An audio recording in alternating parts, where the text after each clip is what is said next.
First up, Nick Carruthers.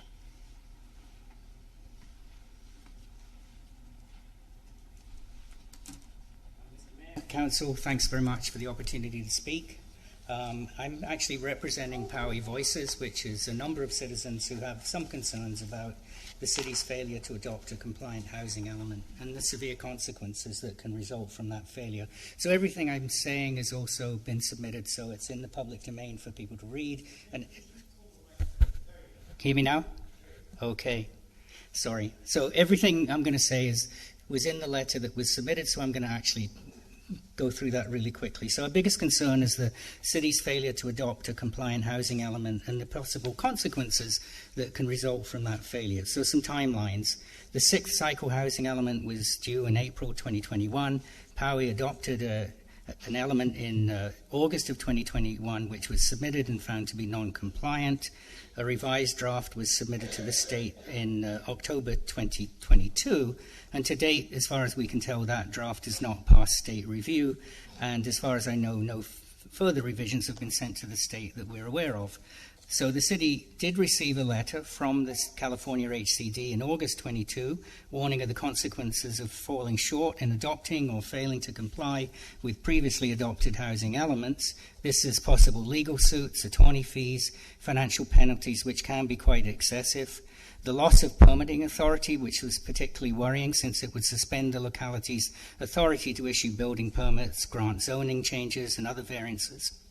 Recent examples, and I gave a reference to these examples, have confirmed that the state, developers and third parties and individuals can sue cities, and locally in Southern California, the state revoked Encinitas compliance status, and the city of Coronado was successfully sued for failing to comply with state law. So the fact that the state follows up with non-compliant entities implies that these letters should be taken seriously. One thing the letter did say very clearly is that jurisdictions without a substantially compliant housing element cannot rely on inconsistency with zoning and general plan standards as a basis for denial of a housing project for very low or moderate income households. So in other words, Poway is subject to the builder's remedy law right now, and this means that the city is required by law to give permits for developments that exceed density and height limits of our general plan and development code or proposition of FF if the project includes affordable housing. So we're also concerned that developers can now use the threat of a builder's remedy as leverage to get approval for denser projects that do not include any affordable housing. And as an aside, I will mention that representatives from Lennar pointed this out at Harmon Ranch. So the lack of a compliant housing element puts us at risk of losing what is left of the city and the country, and overall we believe it's imperative for the council to proactively eliminate this vulnerability.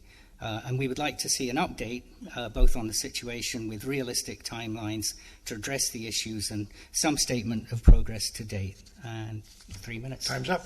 Thanks. Thanks, Nick. I suspect there are a couple people on the list speaking on this tonight. Alan, could you just give an update on this? Because I think there's a lot of misinformation out there on social media. Sure, I'd be happy to. As Mr. Carruthers pointed out, there was a housing element was adopted in 2021, just as background. That's a compliant housing element as far as the city's concerned. The city disagrees with HCD's finding. However, since that time, the city's been working cooperatively with HCD to revise our adopted housing element and bring an amendment back to the council. So it's not been an adversarial discussion at all. It's just been various rounds of review on what I think city staff would characterize as relatively minor edits that HCD would like. It's not substantive changes. It's not wholesale changes. The city has essentially agreed to make all changes that HCD has recommended. There's been several rounds of review, and while it's been 2 years, it takes a long time, unfortunately, because there's many cities in the state, and HCD is busy. So we're far from the only city that got sucked up into that vortex. But to fast forward a little bit, after a call about a month ago that both Bob, I, and Chris were all on, we appear to have ironed out every last comment from HCD.